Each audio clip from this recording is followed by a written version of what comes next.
First off, just our condolences to Miller Pope, losing him over the weekend, I believe, and to his family and all of those guys. And really sad and hard when that stuff happens, especially in that case. But with all that being said, just want to give condolences to all those things and let you guys know. And also, congratulations again to D-Led. Big-time award. Proud of him and his accomplishments and what you've meant to me and this organization, obviously. But that's real cool to see you get that award. And it was real cool to be a part of it. Both you and Les getting 2 prestigious awards over the weekend. So that was pretty cool. And with that being said, I'll open up questions for you guys. Obviously, we start with D-Led. I might not start with him today because he got an award. Too much attention on him. But thanks, Coach, for your comments. I really appreciate it. Today, just kind of as you're getting to wrap up the OTAs, where do you feel everything is, heading into the big mini camp next week? So it was cool. I kind of gave a State of the Union today, D-Led, and it was kind of nice to have that week off in between, which you have the option to do after you have I believe it's 8 weeks straight. You have the option to take the week off, and we took the week off, and the intent of taking the week off to go evaluate some things and see where you're at and see where you are. And we're in the laying foundation process. That's where we are, right? So we've laid down a bunch of our systems, whether it be offense, defense, or special teams, and I really feel good about where we are. And it also gave me a chance to go back and reflect and see some people do some really good things.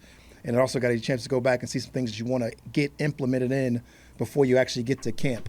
And that's when you forge your team once you get to training camp. So we kind of talked about that today.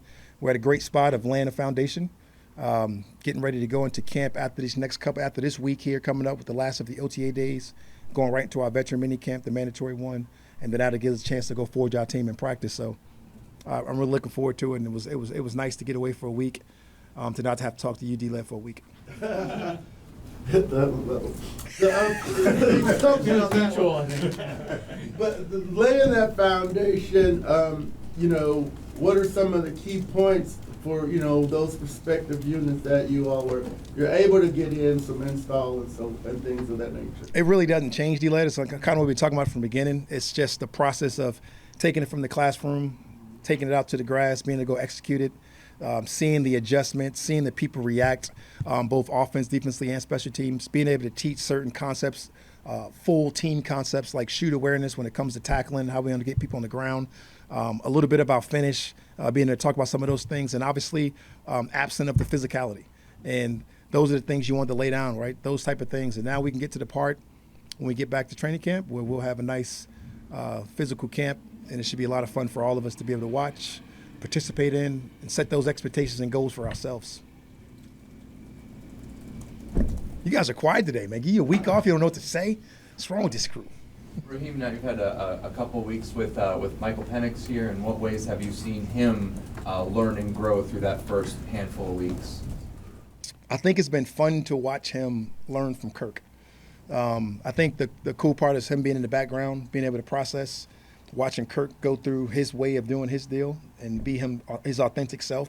I don't know if you know Kurt as well, when he calls the play, he's able to inject his personality into the play call with the guys when they come out of the huddle. A lot of football.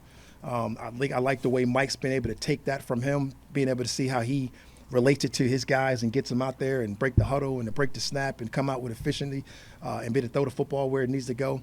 I've liked what he's grown to. I've seen this guy. I was just talking about this morning how he throws the football, gets his completion, and I watch him check the rest of the field and going through the rest of his progressions as he's going through his process. And that's really special when it comes to when you're talking about a rookie growing and developing and knowing what he should do or what he could do, even after the fact with his self-corrections, going right to Zach right after the play, or even Yates in the background or DJ Williams in the background, just watching him do that stuff. And really all of those guys, not just Michael Penix in particular, but, Paddock and all those guys in the background, Heineke, all those guys have been really great. But when you ask about Mike and that being a rookie, him and Paddock, those things clearly stand out to me.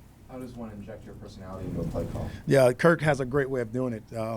He'll call the play call, and he'll have a nice joke for those guys right at the end of it. There's a lot of football plays right there, boys, and he gets real good energy and real authenticness about it, and it's kind of fun to watch. It always makes you smile when you're back there watching it, knowing how many times you see it. He's a lot of fun to be around, those guys, and he definitely injects his personality in every play call that's out there. How valuable was just this week off for Kirk, and even just maybe taking another step forward in what he's able to do? Like I said, I guarantee you, I told those guys, doing nothing was unacceptable, right, that last week. But being able to step back and probably watch yourself, get ready to get better, more in depth to the things that we want to do. I guarantee you, for guys that are veterans, it will show today. And those guys will come out ready to go, and they'll be ready to finish this offseason the right way, because they got so much pride in themselves. They got so much pride in what they want to do, and they got so much pride in who they can be, and going about that process that I can't wait to go to practice today, and I can't wait to see those guys this week. Actually, it was pretty fun getting away from them for a while, but couldn't wait to get back with them. But like physically, is he able to do any more, or the reps increase at all for him? It would be hard for me to say that he can do any more based on the fact that he's done almost everything. I know he got him down as limited just because that's what it is. I mean, you could probably put everybody as limited right now because you're not going full speed up front, but he's done just about everything that you could potentially do, and I just see him do it even more and more as we keep going. It's been nice to see him just get healthier and healthier as we go. Any Yes. injury updates? You know what? Nothing that you don't know about. Obviously, we expecting Bijan for the mini camp. Obviously, Jace came with the injury that we talked about before camp. Obviously, Grady's still where he is, status quo. But everybody's status quo from what I remember. AJ, I think, will get back into the action a little bit, this week. So I look forward to that. And other than that, again, like I said, that's not what we do right now at this time. But if I forgot to mention somebody, call me back later and I'll tell you. Like I did D-Led, I promised him I came back in total. With Kirk, how important is there a certain time that you want to be at 100 to go full tilt, between now and training camp? What's the date of our first game? That's what I was. Whatever that date didn't is. know if you wanted it beforehand. Whatever that date is of our first game that we line up against Pittsburgh and get ready to go play, I want him to feel as close to 100% as possible. With that room, you added too many names in there, like the staffing side as much as, whatever else, just with a Black, Whitmer, a Zampese, Sure. along with, Zach and This guy, he wins one award. He's listening. Why was it so important for you to emphasize that, and just what's the environment like in there? It was, I'm assuming you're talking about the quarterback room. Yeah. Coming into the process and going through it all, like the most important position in arguably sports is probably the quarterback position. I am not a quarterback guy, and I want to surround myself with quarterback people. And I've always kind of been that way. I've always been on that nosy spectrum of it all, the Zampeses, the Witts, the Zach Robinsons, the TJ Yates, the DJ Williams, the KJ Blacks, all of the guys that are on our staff that have either playing experience at quarterback, coaching experience at quarterback, been with different guys, what it looks like, because you knew what the process was going to possibly look like, right? You're in the process of going to get a big-time free agent in Kirk Cousins, knowing exactly what you want as far as the processor, the person that you want to get, the guy in the room, the person that can lead your team, the person that can go behind that thing and win. You want to go get that guy, and then you also knew you potentially you're looking for your long-term plan, like a Michael Penix, and you get all those different opinions in those rooms. And we called it the quarterback contingent just throughout the whole process, whether we're talking about free agency, whether we're talking about the draft. And I remember we talked about this very early in the process of all the ways you can go about and acquiring talent on your football team. And we use all of those access and resources that we have within the building that we're able to bring in, or that was already here that we're able to use in order to get those things done. Even, I got so much respect for Matt Ryan, so to speak. He's another guy that you want to look at and talk to and be able to talk about, listen to his opinion when it comes to quarterback play and some of the general mechanics of what it looks like and how it feels. There's nobody above being questioned. I'd go back to even my own portion of resources and talking to Sean McVay and going through his process of drafting a quarterback and being with a guy that's young, moving on to a guy like Stafford and some of those type of things. Yeah, I've talked to a bunch of people who've always been quarterback nosy. I think that room has to be nosy. I think that room's continue with a growth mindset, and I don't think that'll ever change within that room, within that process with those guys. And I think it's going great. You were doing that in Washington too when Kirk was. There's no doubt. Right? You know me for a while, and when it comes to that position, it's like no matter what you're doing, it's going to affect you in some way, right? So whether you're either covering it from a defensive back standpoint, or you're a defensive coordinator, you want to look at those guys, you want to think about ways to cause confusion or maybe get in their head a different way, or at this point now either help them get out of their own way. It's just been beneficial throughout my career, and that quarterback room is always a special place. And you can't go in that much as a head coach right now. They got to give them a little space to talk about you somewhat, but it's always fun to go in there and get that information from those guys. Is Kirk a similar guy now than he was then? He is very similar when it comes to the tedious worker, but the maturity, the level of growth that he's acquired over the 12 years of his career, and really his overall, really probably confidence from within has definitely changed from what I've seen. He's always been humble. He came in humble. He remained that way. He's remained that way throughout our whole process here in Atlanta, and I just think that's one of the glowing positives about Kurt that you can't talk enough about.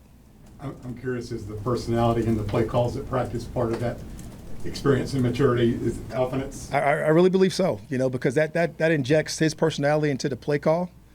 It also speaks to the play caller. It allows those guys to have back and forth verbiage. It allows the guys to know, hey, it's okay if you don't know it right now. This is a lot of football plays, and it gives those guys confidence to go out there and execute it. And if they get it done, it just provides that confidence for all those guys that just spreads throughout the football team, and it's been awesome. Is Penix doing that now too? I'm sorry, which one? Is Penix doing that now too? Is he injecting his personality like Kirk does? No, not yet. He won't. I don't think he'll be at that point yet until he gets a little bit more comfortable. But just like I said, his ability to sit behind that guy and watch him make the play call his own is something that I think is special for that guy. With the quarterbacks, how do you Way to be very respectful too. I can come to your question anytime. Thanks. How do you strike that balance between challenging and encouraging, building up versus breaking down a quarterback at this point? It's funny you say that. I think right now everything's about it encouraging, right? I showed this Des Bryant clip today I think is really powerful and cool. And he talks about how you talk to your kids, right? And he talked about don't yell at your kids and expect them to go to school and have a good day, right? So I think everything we do right now at this point, it's got to be encouraging, right? You got to have corrective criticism, but it's got to be encouraging. And I think we use that plan with our guys, right? I want these guys to go out there and feel confident. I want these guys to go out there and feel confident in their ability to go ahead and execute whatever we are going to ask them to do, that task of the day.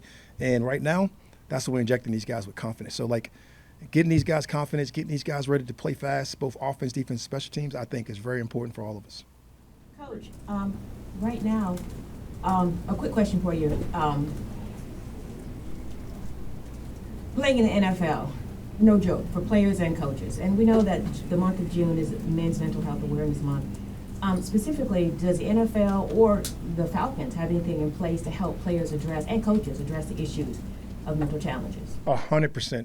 It's tough duty to play in the National Football League. And when I got here, I actually talked about it. If you guys saw in the first team meeting that we had, I talked about mental health of the guys. And we're in the process right now of hiring people to put in place to be able to help our guys and make sure our mental health is strong, to make sure our character is strong, to make sure their personal life is strong. We got Fernando and Lovey that are part of our player development and engagement and directors of those positions and those coordinator roles that really go out of their way to help our guys get better, whether it be personal life skills, whether it be on the field skills, whether it be performance, or whatever the case may be. And we only want to make that thing grow into this structure that's a little bit different in National Football Leagues. We want to be different than everybody else. When we got here, we talked about being world class. And I think when you talk about being world class, you're talking about world class in every single right. And I think that's one of the rights that you have to have for these guys, and how important that is, not only to myself, but our ownership and Arthur Blank and how he feels and all the philanthropy that he's a part of and everything that we've been a part of here, that I think it's just so important for our guys to be well-rounded across the board when it comes to all of those type of things, and definitely got to be able to help those guys in all those areas. Raheem, you've been using that video monitor on the side of the field. Yes. I'm curious if you could just talk about what the benefits are of it and where did that come from? What's the genesis of that? Stole it from LA. When I got out to LA, Sean had the two screens, which I hope to get here soon. The two screens. You get the two screens up, and it's nothing like going through a walkthrough, jog through, practice, and you look right to the right, and you can give a player immediate feedback on something that you may have missed live. And that immediate feedback is so important, right? Just like right now, you write a bad story right now about me, I'm gonna correct you right away. Boom, right? That story was awful, right? And giving you that immediate feedback will allow you to make those corrections in real live time and to be able to repeat something so you don't leave something on the grass to have to wait till the next day. That immediate feedback for us is really important.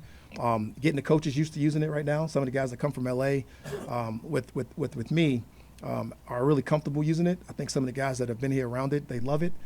You start to pick up on it, and you'll start to see players go to those boards in the middle of plays.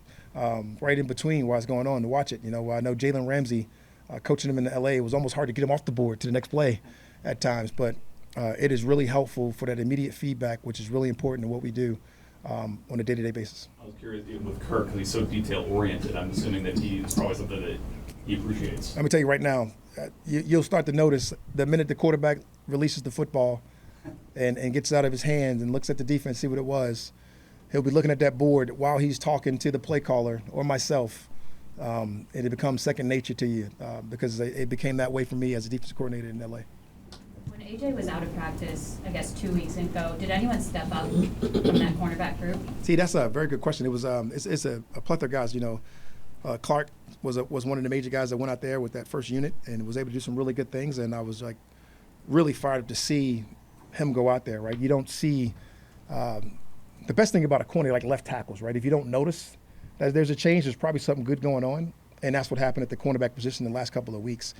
When those changes happen at some of those positions, I always tell left tackles and corners should be best friends because they're the only people that Jared Bell would talk about that lost the game on one play, right? They either gave up the big sack fumble to lose the game or the touchdown throw to lose the game. There's no other position like that in football. It just is what it is, right? So like when those guys are kind of invisible and they kind of shut things down, that's really a good sign. And that's what kind of happened that last week when AJ was out. And when you start to see those impact plays, those are the guys that separate, right? And then last week, Clark had a pick six. That's a pretty impactful play. And when those things happen, that's exciting to watch.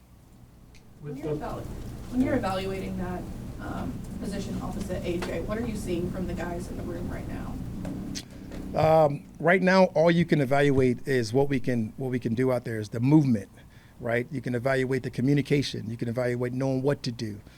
You can evaluate not panicking when the ball's in the air. You can evaluate playing the ball while not leaving your feet and losing control of your body. So really, it just comes down to movement, body control, you know, non-panic issues. How you doing back there, Mike? We're trying to sneak in the room. You the visitor. You get a chance to see the guys not panic and do some of those things, which is always fun. So those are the real things that you can evaluate right now when it comes to this part, these phases of what we're doing, and just how the rules are written that we can go about our business. So that's what we see right now. You mentioned a pick six by Clark, but what else have you noticed from him? Because he obviously did a really good job in his rookie year, but should take a next step forward. You know, the detail, the serious demeanor. He's always smiling, but he's dead serious at all times. It's just you love the nature of the human. He just built from football. You can just tell. You know, like everything about it. I'm sure he goes to the grocery store thinking about football. He's got a little bit of alien to him that way, and that's what I love about that young man. I'm just kind of curious, in your first year as head coach with this team, how do you kind of try to connect with the guys outside of football and really start to get to know them a little bit? That's funny. I'm good at connecting. It kind of happens almost natural, Allison, and like. I take it for granted at times, but it becomes a little bit more second nature for me, just walking in their spaces. You know, when you get a chance to put yourself in their spaces and not be a nuisance, I think is what makes those guys more comfortable and let them let down the guards to let you in. And I think I'd be able to do that, been able to do that with a bunch of guys in our football team in a bunch of different ways, whether it's been personal, whether it's been football development, or whether it's just been just normal life behaviors, right? And like, these guys, they want that. They crave it. And it's like been fun to just be a part of seeing these guys eat lunch with them, watching these guys move from drill to drill or practice area to practice area or from media session to lunch, whatever the case may be. It's just been fun to watch these guys do it. It's been fun to be a part of it with them. It's been fun to connect with these guys via text, via phone calls, weekends, with their families, figuring out what they got going on. Just being a part of their life and allowing those guys to inject their life onto you a little bit so you can be able to help them as well. So it's been fun to be a part of all that. The video board, if you explain a little bit kind of how that works, does it have like the all 22 kind of on the stream, or how do you pick and choose what you have on? The play happens and you get the wide view, and the wide view goes on a loop until the next play starts. So it allows you to look up at the video board on the loop of the play that just went, while the play is being called, while the defense play is being called, while the team is huddling. So as a coach, it allows you to go over there and gather a bunch of information and be able to give that immediate feedback on whatever you need to coach if you get a chance to look at it really quickly. Now, a lot of times, these coaches are really good. You can see it live. You can see it right there on the fly, but it's very helpful to look up sometimes. And it's very helpful also to come off the practice field like you feel like you almost watched practice already as well too. So it just provides a lot of what's the thing the coach is always looking for? They're always looking for time, right? And that saves us time, and that's another time saving tool. Is that a Sean McVay thing? I stole it from LA, so I'm guessing. Sean, I don't know if Sean. I think it's a Dan Demetrison thing. They're the video guy that was at USC that is unbelievable. Jake's great, but this guy, he took it to another level when he talked about video screens, and they got a new facility being built, and he had these ideas that he was talking to me about, and he's a whack job in his own right. But it is absolutely outstanding. When you got guys that got the kind of passion about their job, is what you want, right? That's why we get these titles, and you want guys to have this obsessive control to make it great for people, and that's what he had out there. And I don't know if he started it. I don't know when it started out there in LA. I just recognized it when I got out there, and when I became a part of that culture and became a part of what I was looking at and what I was doing, it was like, oh man, this is a must. And to give our guy credit, Jake, he found a way to get it done. Not all the way yet, but we're almost there. If we get that second screen, we'll be rolling. But to get that first screen out there is a start to where we want to get going, so we can move down the field accordingly. Always have the ability to see it, have that view.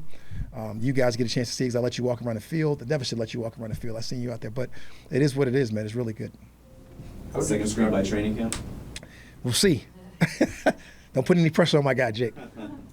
How would you describe kind of the development and the cohesion and chemistry with the quarterback room to Zach, now as a full-time offensive coordinator? To Zach, come on. Zach's pretty easygoing. Zach played the position. He's really cool. If you haven't noticed by now, he's got a great demeanor when it comes to the quarterback. He's not the guy that didn't play the position, so he's not going to look for any unrealistic goal or mindset from those guys. He just wants them to click through their progressions and go through the right way, get the footwork work, make sure it ties in with the rhythm of the play. And those guys, they feed into that because that he played the position, because he was able to do some of those different things and take it to a different way. And being a first-year coordinator, it almost doesn't feel like it because of all the experience and some of the things that we did from a developmental standpoint in LA. Now coming here, being able to apply it, it's been fun. I don't know how else to describe that other than he's been a real cool transition for him into a nice role.